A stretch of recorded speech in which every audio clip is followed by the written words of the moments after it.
Hey guys, welcome back. It's day number 5. LGD International facing off against ForLove today. We have a doubleheader for the G League. By the time today's done, Group A will be decided. That's right, it will be a wrap. Lots of tie-break scenarios possible. I'm LD. I'm joined here today by Fear.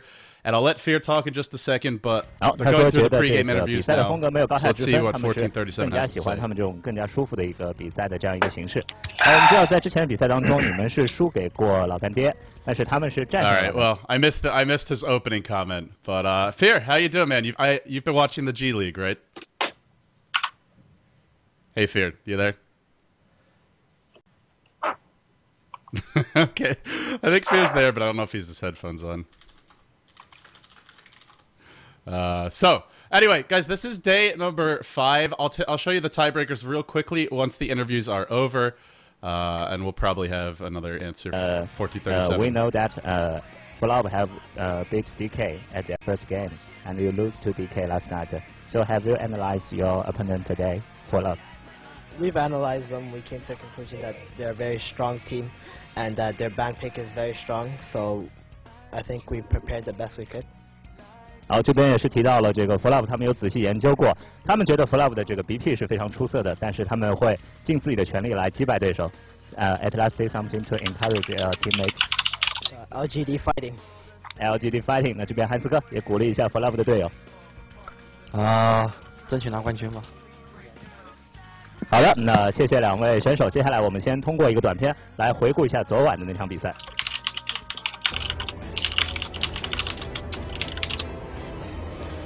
Okay, apparently Fear needs to reboot Skype. He's having some sort of audio issues, but we did have the pregame interview just there.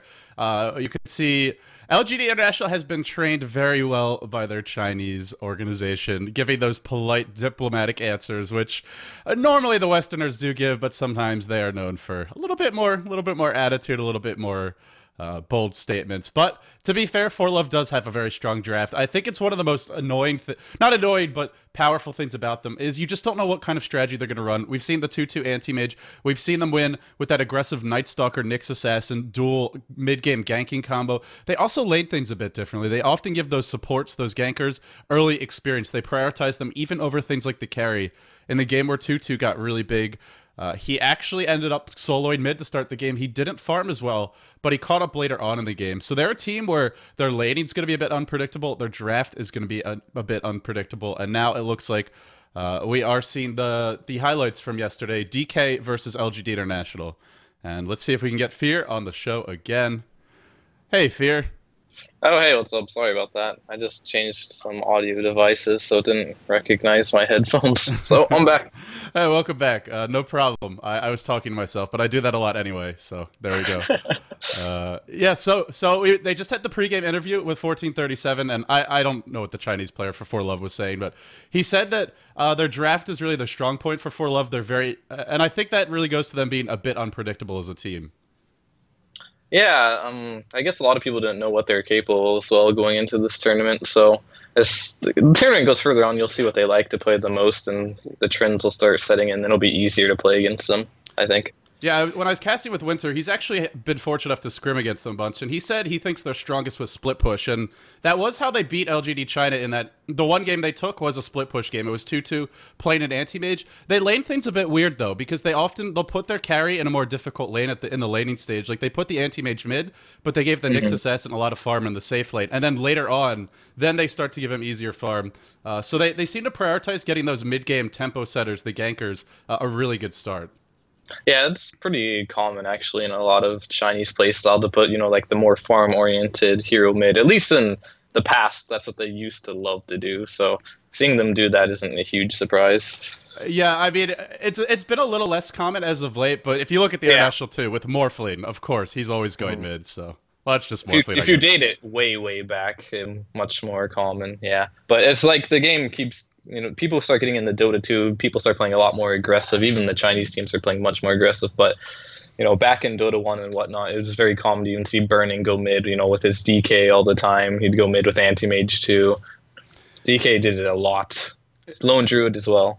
Yep. They haven't. Yeah, the lone druid we see some teams put a mid as well situationally. Also, like if there's a TA mid, they'll sometimes do that because 1v1 with the bear, you can do a decent job versus her, at least farming in your lane and limiting the refraction. But I'm curious about. Did you see the match yesterday between DK and LGD.int?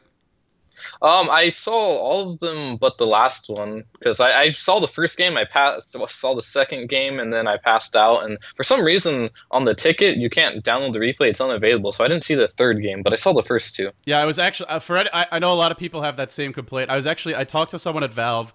And I think it's a regional issue because I know replays aren't working for the Asia either, which is obviously another Singapore server-based tournament. So yeah, for some reason, this tournament is actually on the Singapore servers because the Chinese ones just aren't quite there yet. But hopefully that'll get fixed for the future. But yeah, Valve knows about it. It's the holiday break, so that may factor into why they're not available.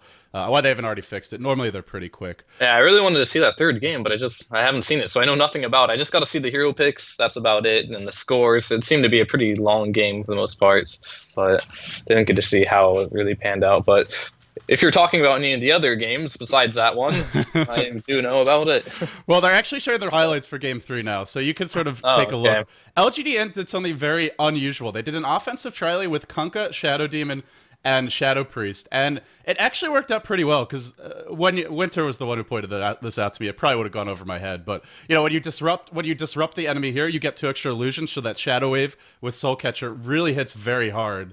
And it worked okay for the early kills, but the problem was that Burning just got too much farm, and Super and ROTK, they really did a good job of controlling the game. Brax was 1v1 Batrider versus Enigma, and he was in his safe lane, but ROTK solo killed him. And in the mid lane, they didn't really shut down Super, so he got that early blink. And then in the mid game, that's where DK, I think, really excels, is just if they get that time to farm up the core teamfight items, then they can take you later on. Yeah, exactly. Like, the only thing I noticed about LGD.int is they don't like playing late game. They want to end the game quickly. They like picking Chen. I think for me at least, their signature hero is Chen. They seem to have the most success when they can ball up with the Chen and do a lot of damage. When you play against a team like DK, they're perfectly fine going super late game. They have a lot of experience playing late game as well. So that's definitely in their favor. So yeah. I'm glad you brought up the Chen, because we actually in game 1, DK, they let it through, and then in the next 2 games they banned it, and well, perhaps coincidentally, perhaps not, they won both of those games. And you know, some people are obviously definitely not a coincidence. Yeah. Well, for LGD International, they are a bit of a new team. We saw this with Complexity when they first started playing. When they were Fire at first, then they got sponsored. They became Complexity. At first, they were just dominating all of their games, and I think Absolute Legends, that was true as well. This is going back earlier this year, but teams started to figure them out, and then you have to adapt. And it's sort of, well, what else do you have in your toolbox? And I think if ForLove bans that Chen, we're really gonna see LGD and get a bit tested this game. Yeah, I agree. Like I said, Chen is their best hero in my book because they like, putting Luna as one of the heroes that they love putting with Chen, grouping up as 5, trying to take her action on the 20-minute mark. And if they're allowed to do that, then they're in their comfort zone. If you take a kind of a game that goes later on, especially if you go take a farm fest, the Chinese, in my opinion, have an advantage there. So. Yeah, and I think really what they're comfortable with is their late game decision making, and oftentimes it seems like they happen to be on the dire side in those farm fests as well, which definitely helps. Yeah, that Roshan advantage is always nice. Yeah, never hurts. So going into this match, I think we're going to see the player introductions and the team profiles a bit soon. But what are your sort of your predictions? Like, what are the keys for the game to you with this match aside from banning the Chen for LGD.int? What should either of these teams really be doing if they want to win? For LGD.int, I think they still need to stick to their aggressive style, take early map control, get some heroes in there that can take towers down. Like this Lone Druid's a good one for them. Their Luna is one of their favorites as well. If they can get that Chen, I have a feeling they won't get that Chen because if, ForLove was paying attention at all, they'll be like, looking at all these games that, LGD.int has won, they've had Chen just about almost all of them. So if they've done their homework, they're probably not going to give him the Chen, so I don't expect to see a Chen coming out.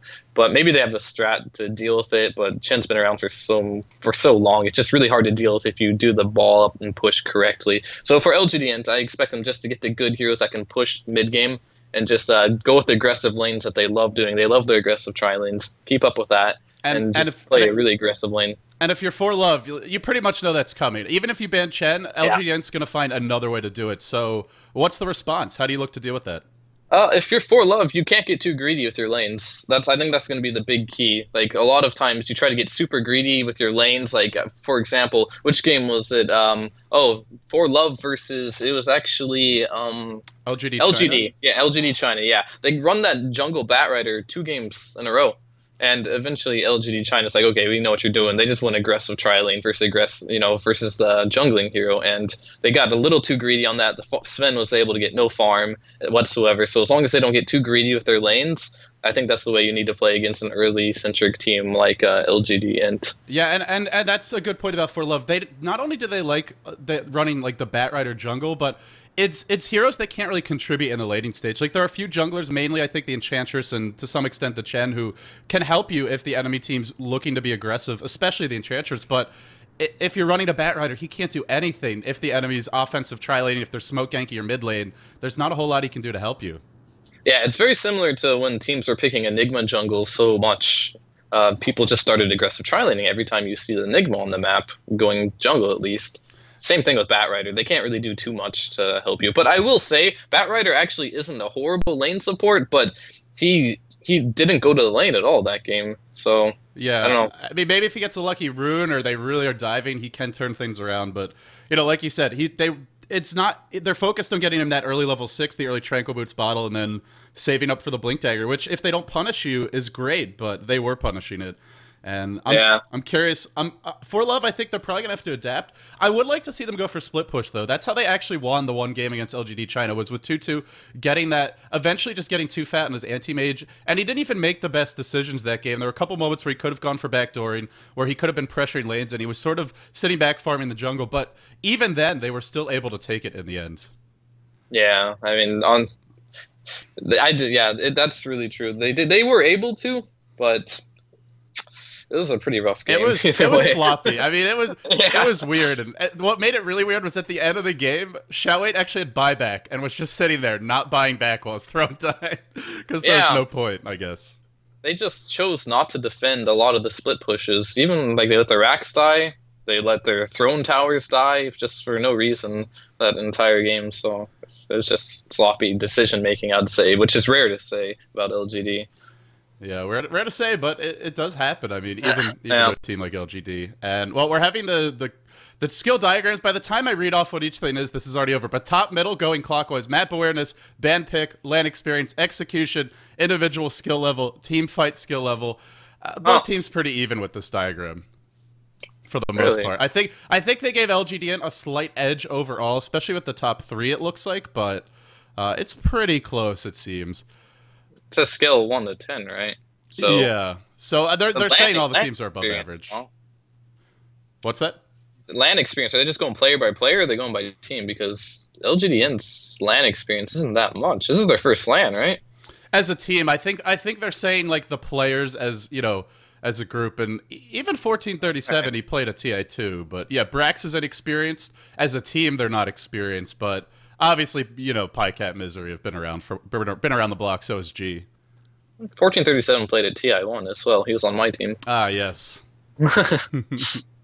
Yeah, so he's been around for a while, but I guess it's Brax who's really sort of the new kid on the block. And hey, he's a lot younger than the other players on the team. It's kind of an interesting dynamic. It is. So. They've been doing really well, honestly. Like for just going to China and not even playing together once until they got to China, they've been doing really, really good. And yeah, I mean, they haven't been there that long, but I am curious to see, like, now they've met a little adversity, and I think we are going to see that Chen getting banned out. Maybe not the Luna in the first stage, but we'll definitely see Luna Lone Druid either being banned or picked. But they'll either ban it in the second stage or they'll pick it themselves to deny it. ForLove, they do like to play Lone Druid themselves sometimes. Luna's not a hero they really go for. They're more about split pushing. They're more about getting too fat and ganking and kind of spreading the map. But the Lone Druid can fit into that kind of style. So we'll see. They're introducing the players now. We have 8K, who has played some really... We haven't seen this Tinker pick. I don't know why they keep on... I guess it's just one of his signature heroes in the past. They're like very stubborn with those. Oh yeah, like when they show Misery, actually, they have Podum on there still. yeah, they have Misery Podum. They have Dai Tinker. Dai's been playing support for what, like a year now or something. Yeah, we're not gonna see it. It's just he played Storm. He's not gonna play Podum either. He played Storm at TI2 once, and well, that didn't work out so well for eHome. Yeah. And so here ForLove, they are. I'm also interested to see how the Chinese fans vote this time, because they have been, I gotta say, shameless fanboys. Every game DK or LGD China plays, it's like 80-90% for those teams, and these teams are all really a lot closer than that in my book. Yeah, they are. They definitely are. A lot of the, at least with Dota right now, with how much they keep patching the game, it's really hard to stay on top.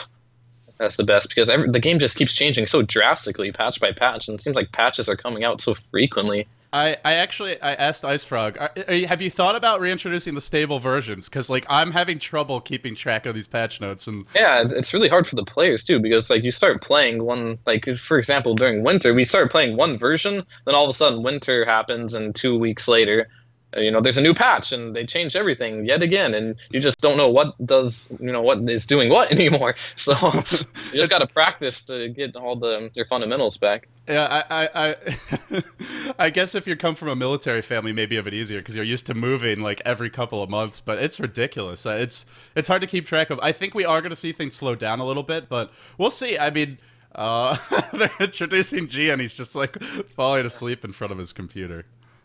Or staring deeply into the monitor, I guess. Yeah. Enjoying the warm embrace.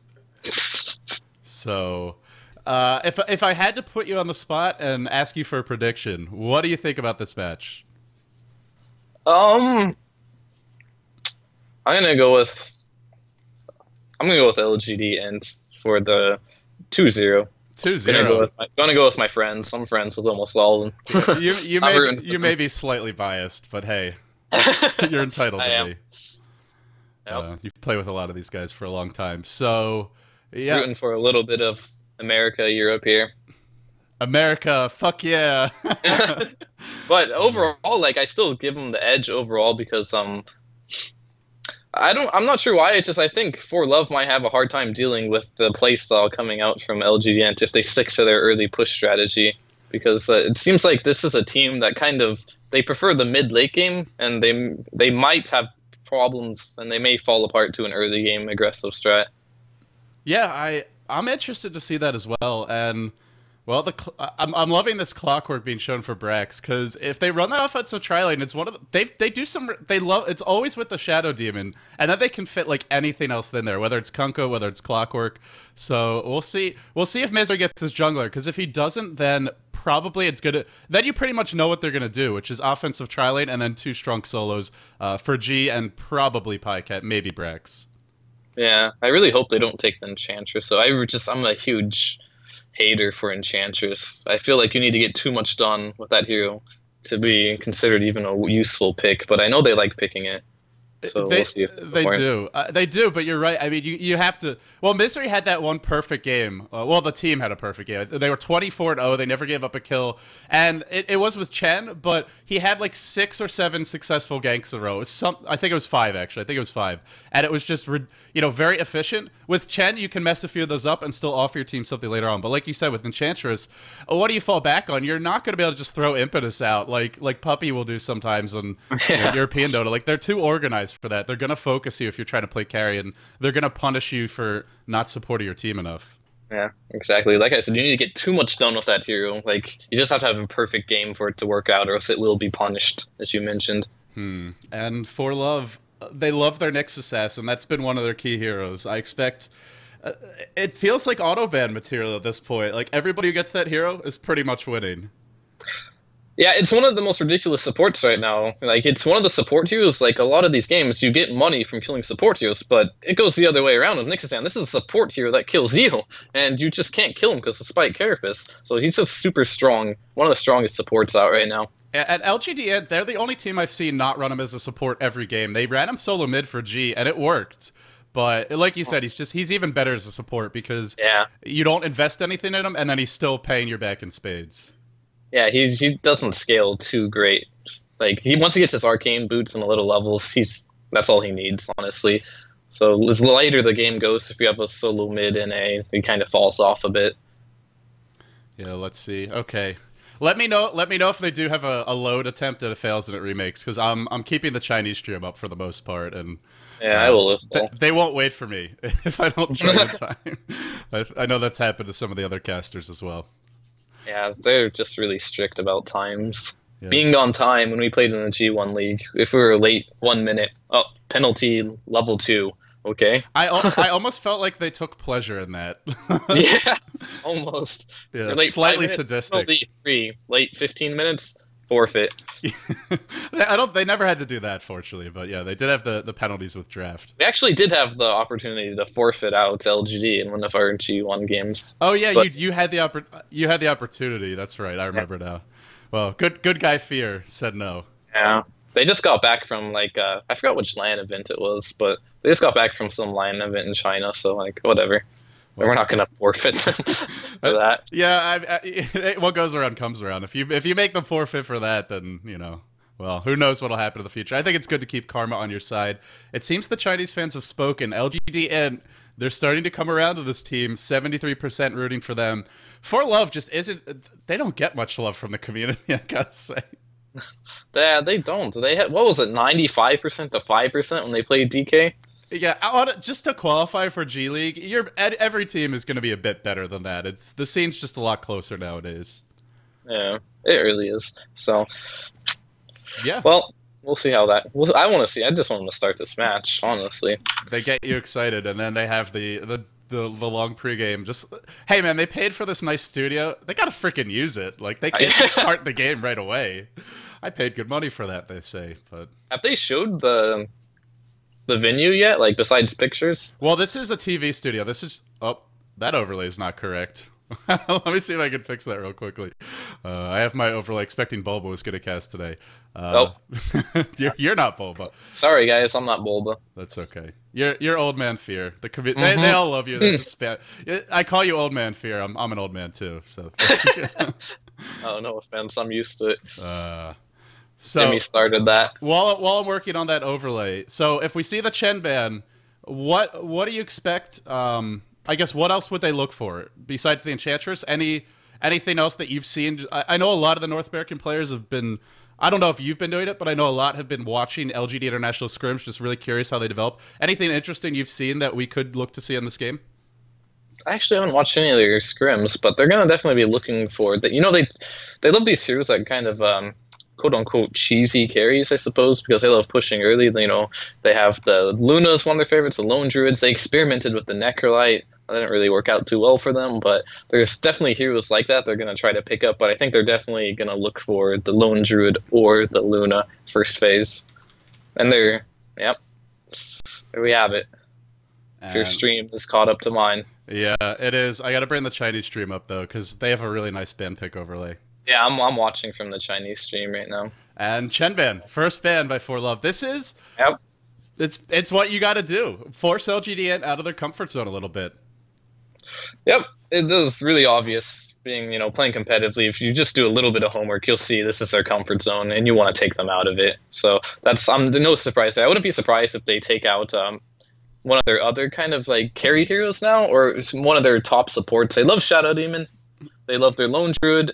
They love their Luna. I wouldn't be surprised if that comes on Alex, but Lone Druid is already taken out actually by LGD.int, so wouldn't be surprised to see a Luna ban here actually. Yeah, Luna would be. And LGD, I don't want to say they're greedy with the Luna, but they really they try to get it a solo lane a lot of times. So that's something maybe ForLove could look to exploit. Like one suggested that we talked about yesterday was, if you're Empire and you're playing this team, you throw Phonic on that Clinks 1v1 against Luna, and he could do pretty well once he gets the levels. And then that frees you up to fight their aggressive tri-lane. But I'm curious what they're gonna do. Are they gonna let the Luna through it? If so, how are they gonna deal with it? What do you think's the best way to deal with that Luna, especially when it's likely they're gonna angle for it to have a solo lane? Oh, here the good way to deal with Luna is always play aggressive against it. Its laning phase isn't the greatest. So whenever you go against a Luna, if you punish it early game, its recovery time is quite a bit because it can't really fight too well until it has its BKB up at least. So if they play super aggressive, it'll be really nice. But it looks like they're going for something completely different here. They're gonna. Well, they're actually sorry, I had that mixed up. ForLove is going aggressive. They have the TA now and the Narub Assassin. Those are some great pickups to play aggressive. But Batrider also punishes over aggressive play as well, so that's another good pickup. Yeah, the Batrider and probably gonna be Brax's. He's played it even in a variety of situations, whether it's the safe lane, whether it's the off lane, but it hasn't really been G. I think I saw him play it once solo mid, but yeah, most likely that goes to Brax, and then we got to see what they do with the rest of this draft. Well, there you go. Brax Darkseer, that's going to be picked up. So. Yeah, I was figuring it can still go mid with this Batrider because there is a TA in the pool, and Batrider does pretty well against TA, but so does Darkseer. So they have their option of which they want to lane versus TA, and they're both really good heroes you can just put against TA and limit her farm, or even possibly kill the TA if she's out of position. Yeah, it can be a tough lane, but, you know, is that jungler going to come now? What are they going to do? I guess the Darkseer might go into the jungle, so maybe they don't look to pick one up. And what's even harder for TA in this matchup is she can't fight too well against a Batrider Darkseer, because Batrider Darkseer, you can haste the bat, which is amazing. You can pull people really far away, but in these small skirmishes, I'm sure Batrider's going to be all over TA. And if you put an Ion Shell on top of a Batrider and you're a TA, you're just done for. It's the most miserable thing to deal with. Dunzo. That's so the word for it. TA is going to have a good start here. Or just wait until she gets the BKB up before she can be too effective in these fights. Oh, and there's your aggressive tri-lane, Nyx and Kotal. You can still play that passively if you want. Kotal's really good at farming the jungle, but I'm really thinking they're going aggressive tri-lane on LGD.int side. They love to aggressive tri-lane with the Darkseer. I've seen them do that quite a few times and just throw a pajkatt on some carry that does really well in a 1v1 situation, like the Luna, like the Lone Druid. I figure Luna gets the ban here. Yeah, I would imagine so. And then I wonder... pajkatt, he has played Clinks, although it seems like when they play Clinks, it's been with TA. I don't know if that's just a coincidence. TA for G, and, you know, just it seems like they're all about, when they go that lineup, they just try to find a lot of kills and assassinate heroes. But we'll see. If pajkatt's not playing Lone Druid, Luna, or Clinks, I actually don't know what to play, because those are the only three heroes I've seen him on with this team. Well, he played Necrolite the other day. Oh, yeah, you're right. Didn't work out too well, but it goes in the same. If they do want to go aggressive tri-lane, they need pajkatt, a hero that can punish a 1v1 lane with the easy lane advantage. And Clinks is just one of those heroes that does it exceptionally well. They tried it out with Necrolite. It doesn't have the quite same impact. Didn't really work out for them. It can do well in farm and whatnot, but as you saw that game, ROTK was able to get farm as well, which kind of like... yeah, it was kind of backfired a little bit. Yeah, if you're safe laning your Batrider, he's not supposed to be giving up a kill to a solo offlane Enigma, that's for sure. Oh, I was talking about the game where they had Necrolite. Oh, the Necrolite. Yeah, well, there was 2 games where he dominated. Good or bad. And the best part is it came after just... frankly, I almost want to say feeding in that game 1. He was like 1-8. He kept on TPing in and dying. He was trying to split push. Was always getting picked off by the blink from the Batrider. And that guy's so boom or bust. I don't know if there's a player who's like as hot and cold as RTK is, but hey, it worked in games 2 and 3. And you got your Luna, Void, Vans there. Magnus comes up. Magnus, but he got a few little nerfs. He was always like first pick material, like better than Batrider almost. Oh, pajkatt anti-mage. I thought that was something ForLove would go for, and I don't know if they expected this. I think they were leaving it in the pool thinking they could grab it for 2-2 here. And LGD.int are going to take it. Yeah, I haven't seen him play anti-mage yet with this team. Because it kind of falls out of their kind of, just let's group up and push type of style. And ForLove Strike, they cancel this, or they look to negate this with a Prophet pick. Prophet, Nyx Assassin, and TA. That is some long range and global, not global, but pseudo-global killing potential there. That Prophet pick may backfire for them if I think LGD.int is going to do what they're going to do. They may lane up the Anti-Mage solo against the Prophet, which gives a big advantage to Anti-Mage, gotta say, because he has high armor, and if he just walks up there and mana burns the Prophet a few times, he's not going to have mana to do anything. So if they play their cards right, because I don't see them picking Enchantress and playing passive. I've never seen them pick Enchantress and not go aggressive. I don't know if you have, but... no, I haven't seen that. Let's actually... Oh, I need in-game audio. There you go. Yeah, I haven't seen that either, so... Let's see. But while we're waiting to find out exactly how they're going to lane it, let's introduce the players. I'll start with ForLove. 2-2. 2-2 playing the Templar Assassin, not playing I guess they don't really have a hard carry this game, but he's going to be playing probably that solo mid ganker. Yu on the support keeper of the light. We have 8K on the Chaos Knight. Hanci on the Nyx Assassin. They're all headed bottom. Maybe going to aggressive tri-lane this, and Banana on the Prophet. Yeah, it looks like they want an aggressive tri-lane and then have the Prophet TPN and make it a quad lane instantly. Either push the tower, which they can easily do with Coddle, Blasting, and Treants, or just win the lane. They could trade towers with LGD.int, and they could at least push as quickly as them, I think. Yeah, and LGD.int's doing exactly what I thought they were going to do. Want me to introduce these guys? Yeah, go for it. Alright, we got Misery, the Danish superstar, playing on the Enchantress. And then we got on Rubik, we got 1437. Going mid, we'll have G playing the Darkseer. Followed by that, we have Brax, who actually seems to be going to the tri-lane on an aggressive tri-lane. I thought they'd do a Darkseer, but it looks like they're going to do the Bat Rider, and they're going to have Pajkatt down bottom soloing up against... Oh, it is going to be a solo Nature's Prophet down here, so... This definitely works to LGD.int's favor. Like you said, AM can easily win this lane 1v1. Yeah, he got pulled some regen as well, so the right clicks won't hurt as much as that early poor man shield. Yeah, and from the Prophet and from the Treants, they're barely going to scratch him, and he'll just have a great time in this lane. And I think I need to restart Dota real quick, like I said, because I have no in-game volume until I reboot it real quick, so... No problem, we'll be fine until then. And 2-2, going mid as the TA. Darkseer is still going to be a tough 1v1 matchup with the Ion Shield at the early levels. You can't really get in close. Once you have a point in side blades, you can at least last hit a little bit. Also, the lane's going to push with Ion Shell, so you're last hitting onto your tower. This is not an easy lane for TA, and she needs a good start this game. A lot is going to rest on her shoulders come mid-game. When that group up and push comes, they're actually giving CK the safe lane farm. And Nyx is going to be doing a lot of pulling. It looks like the one thing LGD.int hasn't done is to shut down that pulling. Misery, he loves the smoke gank right away, even at level 1, if he gets the right creep. He hasn't gone for an early smoke, but he does get the GG bird. Here comes the GG tornado, and this is going to be even tougher for that TA. Tornado plus Ion Shell equals not very fun.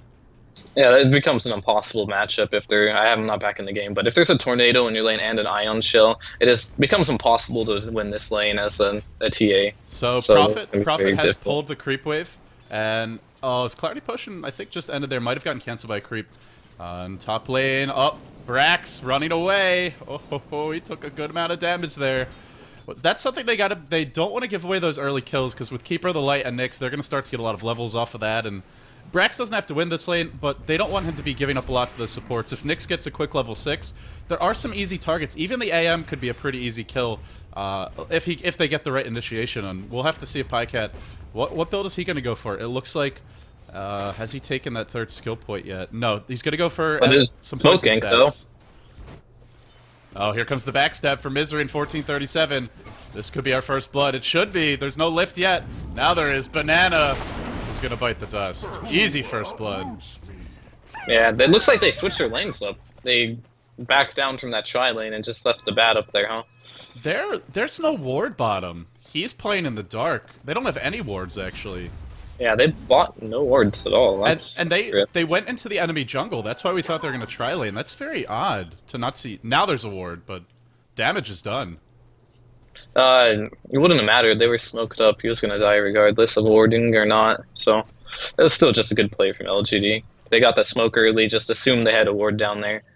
And I'm sure they'll do it again. If not now, sometime soon. They're just looking to get some creeps up on the Enchantress now. Yeah, they did use the smoke. I guess I missed it in one of their inventories, but they are missing one right now, so obviously they did have one. Mid lane, G. So they're winning mid pretty handily. G's crushing the TA, really. Now the Mana Burn creep coming in, the Satyr Soul Stealer. And they're trading all of this for a CK, and then the support's getting farmed. But even then, the Nyx is only level 2. It's not like he's getting a solo lane. Oh, wow. Yeah, that's a new refraction nerf, too. That Mana Burn is devastating for a TA. Yeah, 100 mana at all levels.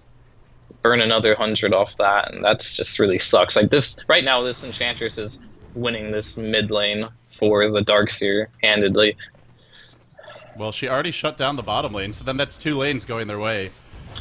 So what you gotta do with the Enchantress, you gotta make every little bit of early game count, or else the hero just falls off. So Misery's doing a good job winning the lanes here for the team. In spite of the first blood, Banana is getting quite a bit of levels. He's already level 3. He'll probably be close to level 4 after this creep wave. He'll be at least halfway there. So they're getting a lot. Top lane, Misery is working his way up here. He's got the Dark Troll Warlord. There's a lane ward and a sentry. So this shouldn't come as any surprise. I don't know if they should really be pressuring this lane. This is not going to be an easy lane to get kills. Well, they realize pajkatt needs no help bottom lane. They're not going to try keeping the Fury on low level. They're going to say, you can get experience if you want. We just killed you once to guarantee that anti-mage has a level advantage here, and he just needs a 1 or 2 level advantage against almost any hero, and he can solo them easily and actually just punish them. So he's going to leave anti-mage down there to free farm. He doesn't need support, and they're just going to try and make something happen elsewhere on the map. Yeah, he's already 25 and 12. He's got the Ring of Health and the boots up.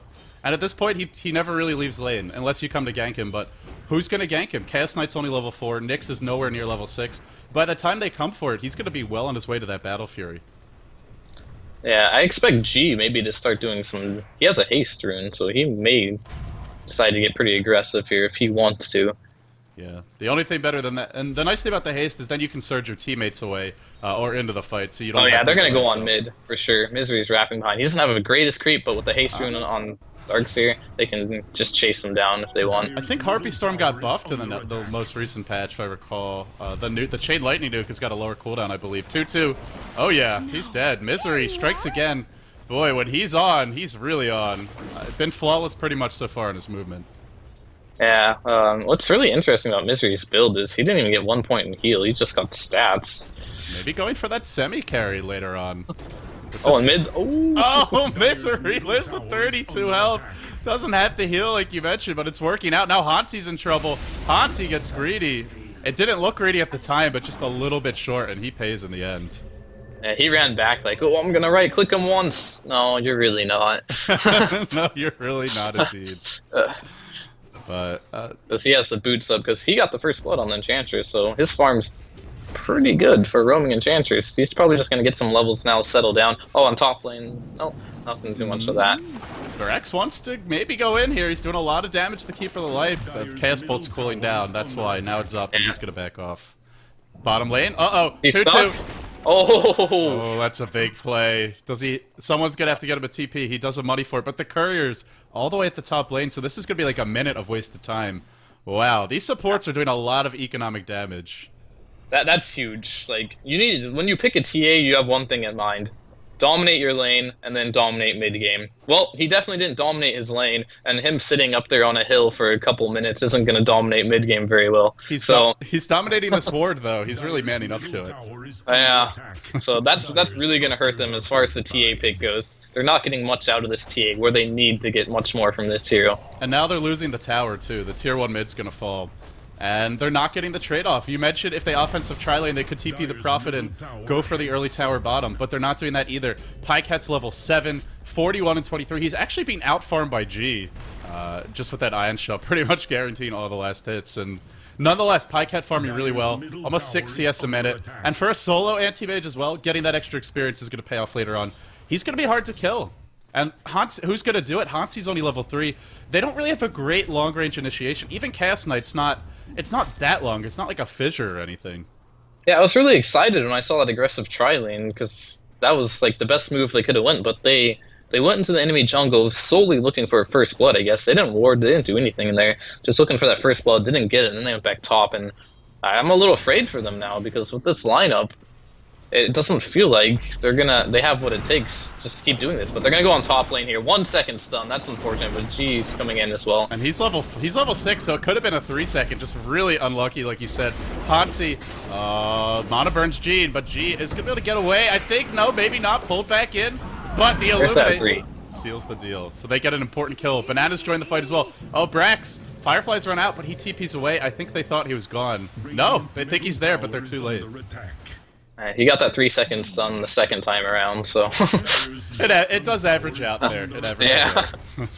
Would have preferred it the 3 second stun to start, I think, but you can't have it all. 2-2's made it back towards mid. I think his phase boots are coming out now, but, you know, really behind. He's 21 CS behind the Darkseer, and the Darkseer has been more active. He's already ganked top. Sure, he died there. They might do something bot. They got a haste on TA here, but nope, they choose not to. I don't really think he can go into that.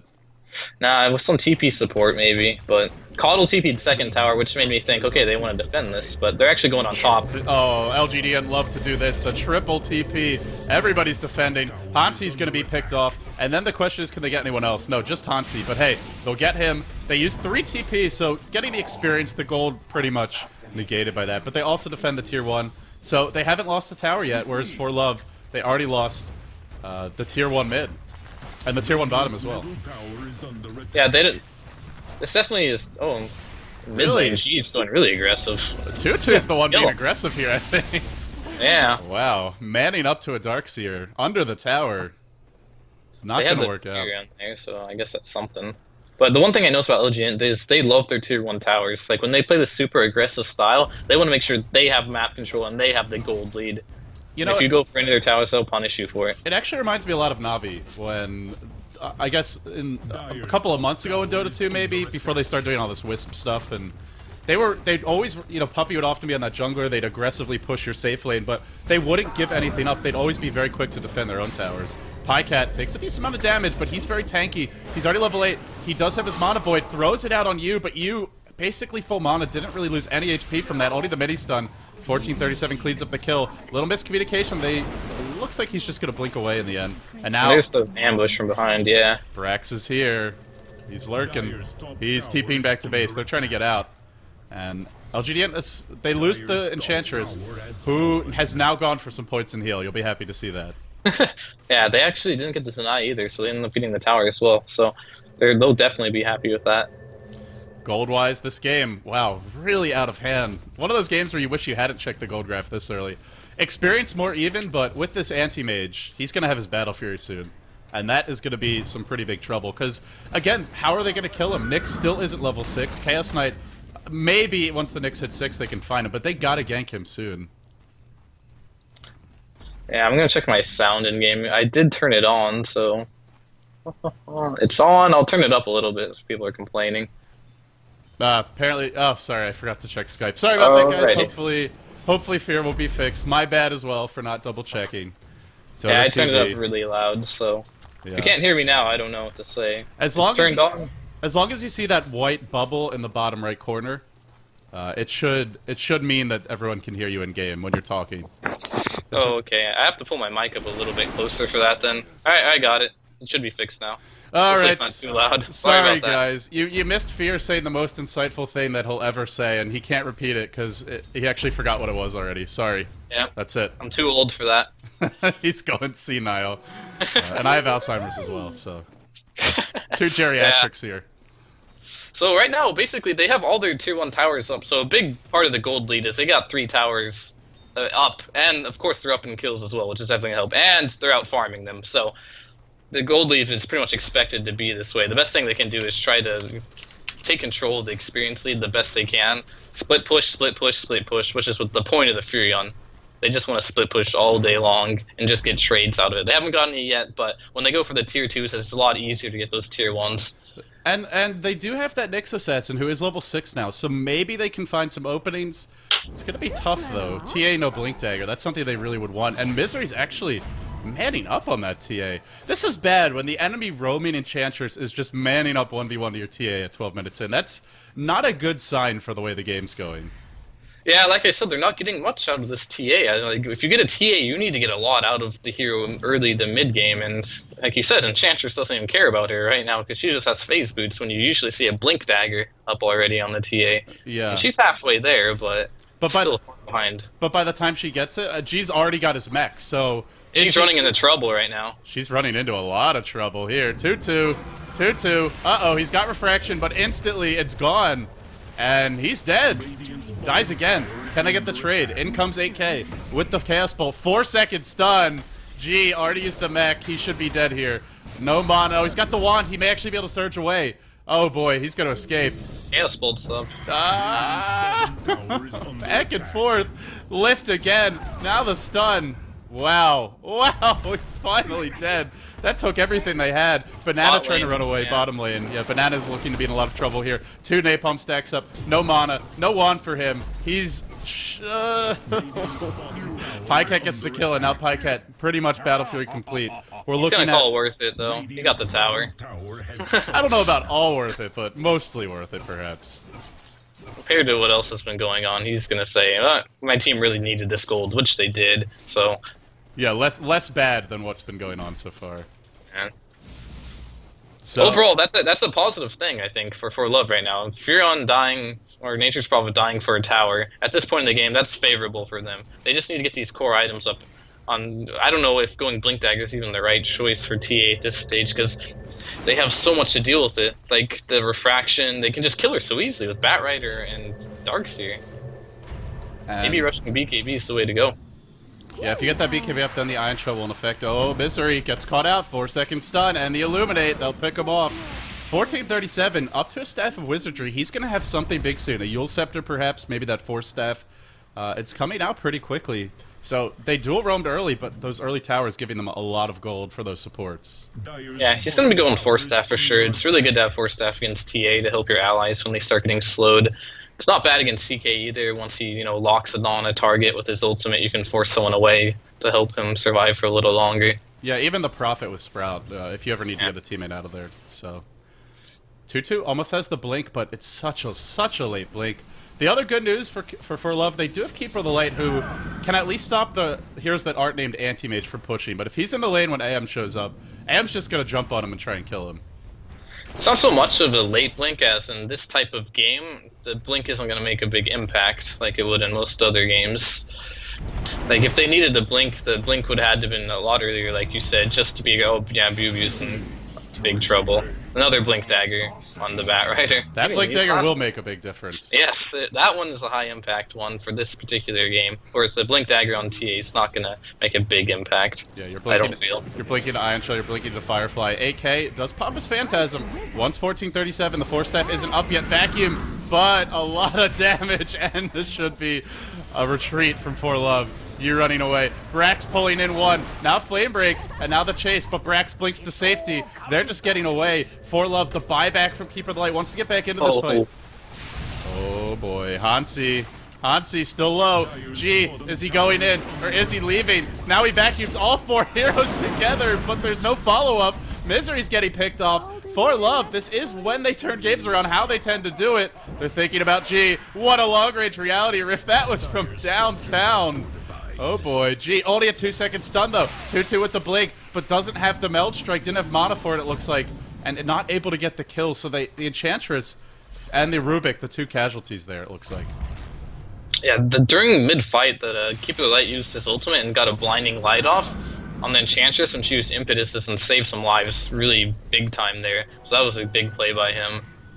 TA's in trouble. Just got the blink, but not going to help you run away. Iron Shelled Batrider. This is cruel and unusual punishment. That's what I'm talking about. In the team fight that this Batrider just stays on the TA with an Ion Shell, he can easily solo kill this TA in every single team fight. That Ion Shell makes refraction so useless. Especially if you're ahead or if you have the BKB, maybe it's not a big deal, but when she got slowed down early on, and when they got the early items on LGD.int, it's also, she can't kill anyone quickly with the mech being out. Anti-Mage is tanky. You can surge heroes away. Enchantress as the heal. There's a lot of heroes who are very survivable. So, TA all about bursting heroes down. Not able to do it this game. Yeah, TA is all about getting good early games. So heroes die to her 1-2 combos super easily. And the early game wasn't there, so yeah, like you said, the game's hitting later on, and they're getting more tanky, and she's just not hitting that hard anymore. And she dies just as quickly, because they have good heroes to deal with the TA. I don't know about this TA pick so early with the...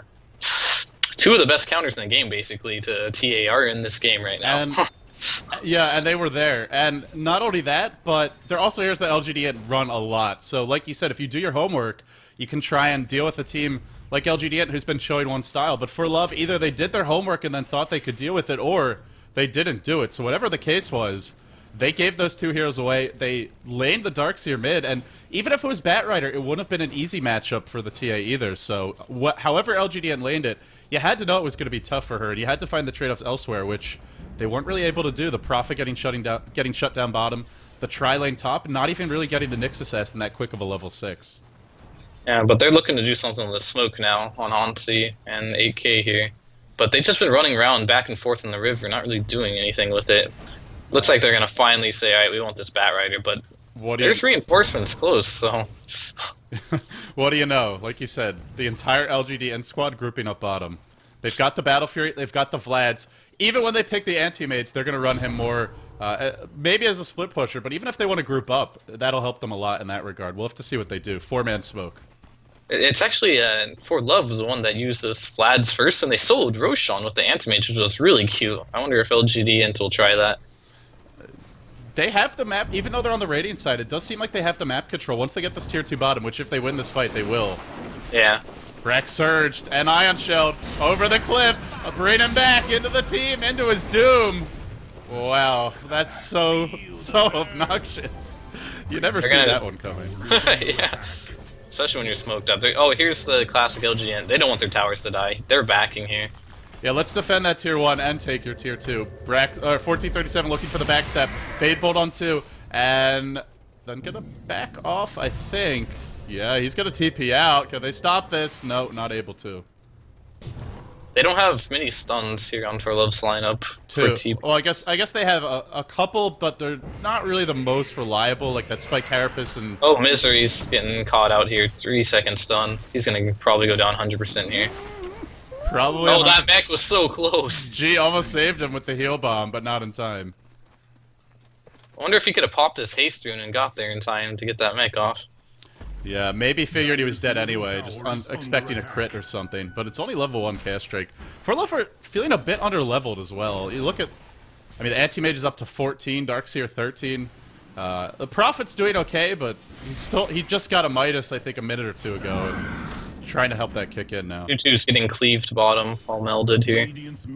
Oh, are we really gonna see him die like this? 2-2. Can't run. Pajkatt saying, we got some action though. Yeah, Pajkatt's gonna let him out, and now into the mid lane, like you said, AK caught out, surrounded, Chaos Bolt stolen. 1437 is having some decent luck. 3-second stun for him, and he'll drop. Not bad, but like they can, like Misery dying in the jungle, they can afford to make these mistakes when they have, you know, anti-mage free farming all game. So as long as the game style keeps up like this, anti-mage is gonna have great farm, and that's definitely in LGD.int's favor going late game here. They've got a super hyper aggressive lineup with ForLove, but they chose not to play hyper aggressive with the lineup. So I don't feel like they lane this correctly. Going back, so. I guess we could call it a passive-aggressive lineup then, which isn't what you want. I'm not seeing the aggressive part of it. Yeah, nobody's a fan of passive-aggressiveness, that's for sure. No. Coming back from this is going to be very difficult for them. They're going to have to get this Furion big. Very, very big. He's going to be their main hope. He has to split push really hard, and I wouldn't even be too... Like, I would like to see even maybe a Shadow Blade up on him, just for the sole reason of Anti-Mage isn't going to carry dust around, and he's going to be the answer to Furion split pushing as well. And if he has a Shadow Blade, he's never ever going to die to this Anti-Mage 1v1, whereas if he had any other item with a Manta, he can easily solo kill this Nature's Prophet. So he needs to pick up an item and start split pushing hard while the Caudal just turtles with blasts and traps. Yeah, he may die to Brax though. We saw RTK fell victim to that a few times as a split pushing Prophet. Granted, he didn't have the Shadow Blade, but we'll see. Like you said, they'd love to defend their tier 1s, and you know that it'll be to the last man they're going to defend those tier 2s. I mean, when the Bat Rider's off the map, you need to be off the map too. So that's just kind of the rule of thumb for split pushing with this guy. Shadow Blade is a little like it's a decent split pushing tool. The reason I say Shadow Blade is because I don't see any other item he can get that'll make a big impact in this game. Like rushing the Hex, it's good and all, but they need more split push out of it. Hex doesn't really help you in that department. They're not going to kill anyone. Darkseers, again, all these heroes are very survivable. We went through all the utility that they have. That even the Rubik's going to have a Force Staff. In fact, it may be... No, not quite yet, but it's coming real soon, and... If you're not killing anyone with that Hex, what's the point, really? Because then they're getting mech'd up, they're getting healed up by Enchantress, and round 2 of the push commences. Yeah, and if you go the other way around, where... I'll wait till see if they catch one here or not before opening up my mouth about something irrelevant. It's always relevant, but here we go. Here comes Hanci leading the charge into a Sentry Ward. They see this, they net him. Do they fight? They don't have Pajkatt, and I guess they just don't want to fight without him now. And gank on the creeps. Harpy Storm. No, even the Harpy Storm lives. Wow. Yeah, they did buff that little guy. The cooldown's 4 seconds now. Yeah, it's kind of ridiculous. Especially, I mean, if Doom steals it, but I think the mana cost is too high for him to really spam it. appears to be only 50. Yeah, he could use it a few times in a gank. Yeah. And I wouldn't go out saying that Harpy creeps imbalanced or anything. But well, there are centaurs in the game still, as well as the wildkins. So. Yeah, wildkin still takes the cake. GG oh, there's wildkin. initiation. 8K caught out, picked off the high ground ward. Batrider with Surge and Blink, nowhere is safe. Like, what's the initiation range of that? Effectively, probably like you have to be at least 1,500 to 2,000 units away, or you're just gonna get picked off. Yeah, but I see this a lot. Like, what's your business doing there as a CK when your team's farming mid and farming bottom, slip pushing? What is your business sitting on that hill right there? You have no business being there. So he's bored. He needs some entertainment. Yeah, like that's a really huge misplay by him. Of course, you have to know you need to be like at your tier 3 against this combo. He got impatient there, and he paid for it. He had no reason to be there whatsoever. And now they're going for the rush. It's something ForLove have. They've shown this tendency to. They have big plays. They have some really nice movements, but they're not as consistent and safe as a lot of the other Chinese teams, like what we've seen out of LGD China. DK as well. Even when DK's losing, they make it very tough for you. But ForLove are making it a bit easier than I would like to see, and now we might see hanci pulled in. Is there a gem up? There's no gem. I hear a Chaos Knight ult on the other side, but it's only a level 9 or 10 Chaos Knight. That's a triple stun, hanci. Wow. Roshan's gonna fall. Now he comes in. He's got the Mana Void. Is he gonna throw it on hanci? Could be trouble. Anti-Mage just on an island pretty much. Nobody's backing him up. Here comes the Chaos Bolt. Here comes the backup. 3-hero vacuum. The wall drop, but is anyone gonna run into it? Mana Void. Now he's got mana, but he's stunned. 3 seconds. Doesn't matter. Doesn't even need it. They're all dead. We left him with a goodbye blast, which actually took them really pretty low. Like, they had a triple stun from the NA there. That was the perfect time to initiate, but it was just NA alone there. It was an amazing stun, but they couldn't follow it up, so they're just gonna get crushed in that team fight. Even if they could follow up at this point, honestly, they have a Shivas on G. Like, the farm advantage is so big in LGDN's favor. I don't know what they can do in team fights anymore with these particular set of heroes. They don't have good team fight. None of their team fight heroes are meant for team fight. They're just gank, gank, gank, and they just didn't get any ganks this game. Yeah, they don't have the team fight items really either. They do have the mech up on Keeper of the Light, but he's just dying anyway half the time. hanci goes in. Manly hanci. Manly, but is it enough? Here comes Chaos Knight. Why is he glowing? What the? Dude, that sticky napalm looks like now. It looks ridiculous. Oh boy, this is too much. I don't know if you saw that, but that was hilarious. Like, he tried going on Misery there, but, you know, usually you're like, oh, I hit him once, you get the Vendetta attack off, and then you use your other 2 nukes, dead hero. But what was pretty funny about that is, Misery has Untouchable, so hanci thought he got the attack off, but he has 50, you know, attack speed reduction, so he didn't get it off and used his spells, and unfortunately didn't kill Misery because of that. It was pretty funny to watch. Well, yeah, that was the second time where hanci ran into the middle of a fight, thinking he could kill off. I think it was the Enchantress both times too, and not able to get it off in the end. She yeah, Untouchable really just screws with your timing for an NA.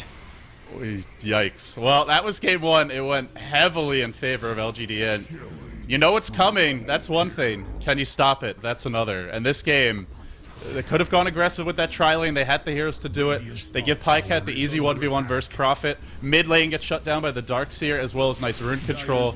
And good movement from Misery. Once again, when LGD are winning, that seems to be above all else. That's the key for them, is Misery's movement with 1437 in the laning stage. Yeah, and I really liked what their idea was with the draft, but they just didn't execute it the way they needed to. At least in my mind, they needed to do that aggressive tri-lane. And I would have been interested to see LGD's reactions. Like, I was looking forward to seeing how do they try to deal with that aggressive tri-lane. Do they move their own lanes around? Do they, you know, what sort of wards do they use? But it just never came to that because ForLove didn't go for it. Yeah, I think they had a clear advantage as well with the Prophet there. Batrider would have got really farmed and would have had a quick Blink Dagger, and then mid-game would have been LGDN's time to shine, but they definitely would have took control of early game with having these specific heroes in that tri-lane with a Nature's Prophet being able to come down there whenever he wants. There you go. Closing thoughts from Fear, of course, of Team Evil Geniuses. If you enjoy his casting, be sure to follow him, twitter.com/FearDota. I think you have a Facebook as well, right? Yeah, they're both Fear Dota. Fear Dota. Make it easy. There you go. Guys, this was only game 1. It is a best out of 3. We'll come back with highlights and maybe a little pregame analysis heading into game 2, but we'll take a quick break before that. Thanks for tuning in. Stay with us. Game 2 coming up. LGD.int leading the series 1-0.